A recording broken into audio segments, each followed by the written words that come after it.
Aujourd'hui, on plonge dans une histoire de solidarité assez étonnante qui nous vient de Barjol, dans le Var. Oui, une histoire qui réunit un club de vélo et, figurez-vous, le plus grand club de France de tir sportif au lance-pierre. Exactement.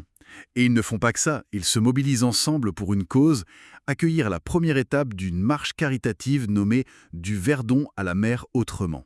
C'est ça, on s'est basé sur pas mal de documents internes, des échanges, des infos de projets et même des articles locaux comme dans Melting Notes. Notre but aujourd'hui, c'est de comprendre comment cette petite communauté de Barjol s'organise concrètement pour cette étape, prévue le 14 mai 2025. L'argent collecté va aider à financer des équipements pour les patients de l'hôpital René-Sabran via la mer autrement. Alors, cette marche, du Verdon à la mer autrement, c'est quoi exactement ? C'est un groupe de 8 marcheurs nordiques qui vont faire un sacré parcours de Vinan-sur-Verdon jusqu'à Giens. Ça fait 6 jours de marche du 14 au 19 mai. Un beau défi, oui. Et le but, c'est donc de récolter des fonds pour l'hôpital. Tout à fait. Pour le programme La mer autrement de l'hôpital René-Sabran à Hyères, l'idée c'est d'aider à acheter du matériel spécifique, adapté, pour que les patients, notamment ceux en situation de handicap, puissent profiter des activités nautiques, de la baignade. Et derrière tout ça, il y a l'UFOLEP, une fédération qui promeut vraiment le sport pour tous, la citoyenneté, la solidarité. D'accord. C'est une fédération multisport, c'est ça ? Oui, exactement. Et cette marche, pour eux, c'est une occasion de créer du lien social, de rencontrer les clubs UFOLEP locaux à chaque étape. Chaque étape est une rencontre, en quelque sorte. Voilà. Et à Barjol, comment ça se traduit pour l'accueil de cette première étape ? On sent que ça bouge. Ah ça oui, la mobilisation est impressionnante.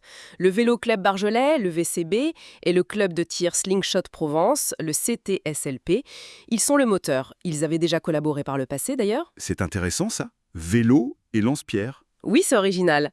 Mais ils entraînent tout le monde. La mairie est très impliquée, Madame le maire Cathy Venturino-Gabellino en tête.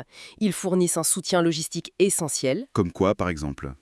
Ils mettent à disposition l'ancien local des pompiers pour héberger les 8 marcheurs. Ils offrent le petit déjeuner, organisent un apéritif. Une belle synergie locale. Et le jour J, le 14 mai, l'accueil s'annonce comment ? Festif, j'imagine ? Très festif. L'arrivée des marcheurs en fin d'étape sera marquée par un accueil en musique, avec les fifres et tambours locaux. Ils vont traverser une partie du village, Sympa. jusqu'à la mairie où un rafraîchissement est prévu. Et le soir, ça continue. Apéritif à la salle des fêtes, et là, c'est le club de lance-pierre qui anime. Ah, ils vont faire des démonstrations. Oui, initiation, démos, et même des petits jeux pour encourager les dons. Ils ont prévu des boîtes de collecte spéciales, conçues pour ne pas faire de bruit quand on met des pièces ou des billets. Malin, hein ? Ah oui, c'est bien pensé. Ensuite, repas partagé. Un civet de porcelet préparé par un membre qui est d'ailleurs dans les 2 clubs, vélo et lance-pierre. Ce repas est offert aux marcheurs par les clubs et la mairie. C'est l'hospitalité barjolaise. Exactement. Et c'est aussi le moment où on remet symboliquement la cagnotte, le résultat des efforts des clubs, des dons des partenaires locaux et de ce qu'il y aura dans les boîtes de collecte. Elles sont customisées et déposées dans une trentaine de commerces à Barjol. C'est un moyen simple pour tout le monde de participer. On voit que l'organisation est très complète à Barjol. Et pour la suite de la marche, cet esprit de soutien local, il continue ? Oui, l'UFOLEP coordonne le tout, bien sûr, mais l'engagement local reste primordial à chaque étape.